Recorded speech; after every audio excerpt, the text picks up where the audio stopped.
Hi, this is Rich from Wings, Wheels, and Wires coming to you from the San Diego International Auto Show. Let's check it out right now. Sound the alarm. I'm coming up. We'll have a ball. I'm sweet like.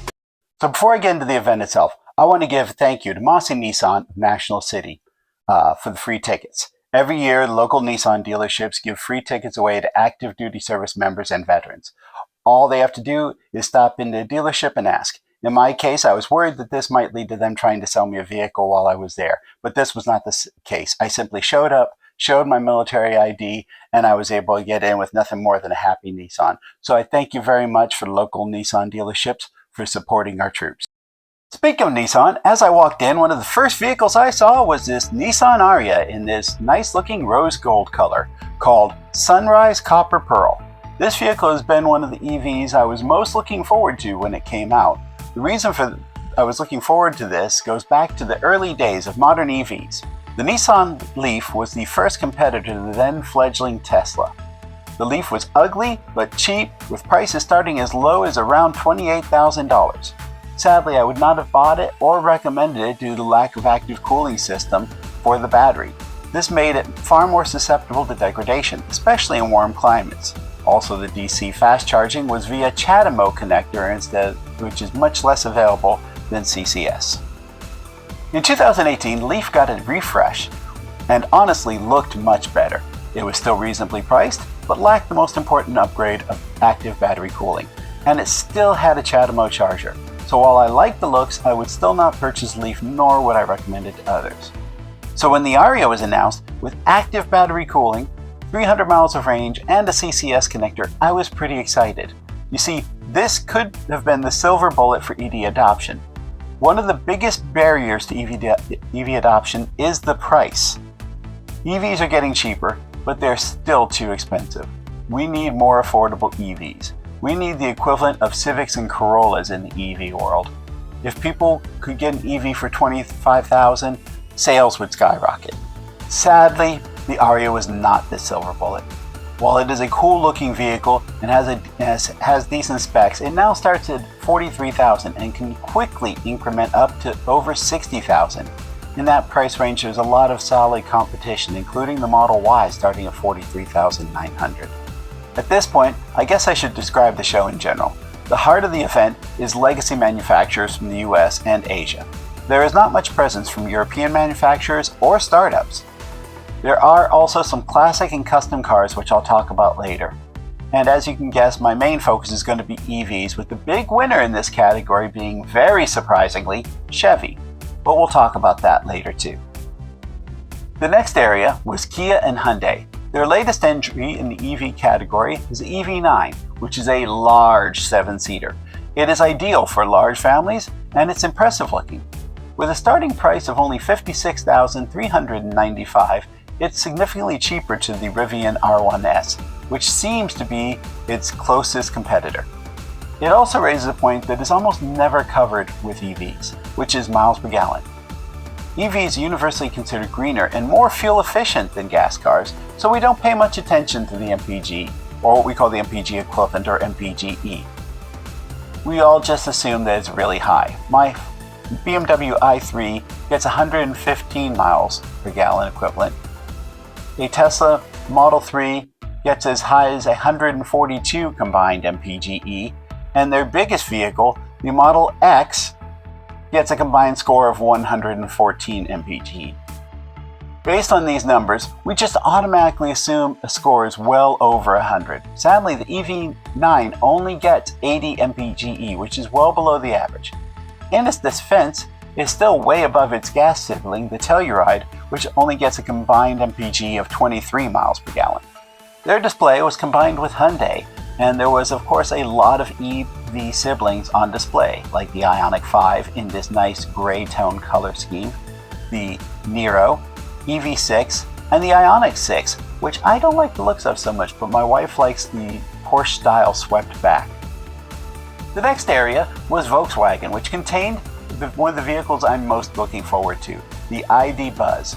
One problem with EVs is the lack of diversity in platforms. Most are crossovers or compact SUVs. There are some sedans and some full-size SUVs, And now, of course, the new front line being pickup trucks. But there are no fully electric vans on the market at this time. Canoo has been promising theirs for some time, but you still can't buy one. The Buzz would fill this gap nicely. It has, however, drawn the ire of a lot of reviewers for its looks and stats over the past year, but I'm not sure all of that is deserved. The looks part comes from the fact that it was originally supposed to look more like its 1970s counterpart. When the Buzz was originally announced, it looked almost exactly like the original, and it was very well received. Later, the design was updated to what it looks like today, and most enthusiasts were very disappointed with the change. The other thing that drew negative impressions of the vehicle was its less than great stats, like the range rating of about 258 miles and a 0 to 60 of nearly 10 seconds. These numbers are disappointing, but at the same time, they may not end up being accurate. For example, I spoke with one of the VW reps who said that the 258-mile range was speculation, and VW actually expects the range to be much closer to 300 miles. They also had an area for privately owned EVs. In that area, they had the Cadillac Lyriq. I have seen one of these at my local charging station and was always impressed with how long the vehicle looked, especially how long the hood was. The car is also quite wide. Looking at the car, I originally assumed it would have a very large frunk. I mean, I have a frunk on my i3 and my hood is less than a quarter the size of the hood on the Lyriq. After some research, I of course found out that I was wrong. Cadillac's rationale for not having a frunk was because of the front electric motor prevented them from being able to put one in the car. And today I got to take a look under the hood, and part of the area was indeed taken up by an electric motor, but this only takes up about a third of the space under the hood. The remaining space is still much bigger than what I have under my hood, so there's no excuse for no frunk, especially since Ford managed to do it with a much smaller hood. Also in this area, they had the combination of the Subaru Solterra, the Lexus RZ, the Toyota BX4Z, B4ZX? No, BZ4X. I'm just glad the wheels are still on it. For the Ford display, they had their Mach-E in this beautiful yellow color. If you are enjoying this video, please hit that like button down below. While you're down there, hitting the subscribe button would greatly support the channel. And, of course, don't forget to hit the bell notification icon so you don't miss any upcoming videos. And stand by to the end of the video to hear my new subscriber shoutouts. Remember when I said Chevy came out the big winner today? Well, this is how. On their display, they had the electric Silverado, Equinox, and Blazer. Let's start with my favorite of the three, the Silverado. This is a very nice looking vehicle. I think electric pickup trucks so far have been a little too much or too little, but the Silverado fits, in my opinion, in the category of just right. The Rivian R1T is kind of bland. The F-150 Lightning looks too much like a gas F-150. On the other hand, the Canoo and the Tesla Cybertruck look like they belong in a science fiction movie. The Silverado nicely walks right in the middle. It's neither boring nor obnoxious. And one of my favorite parts is the Chevy Silverado brings us something that Tesla was not able to. They have a pass-through from the bed to the cab.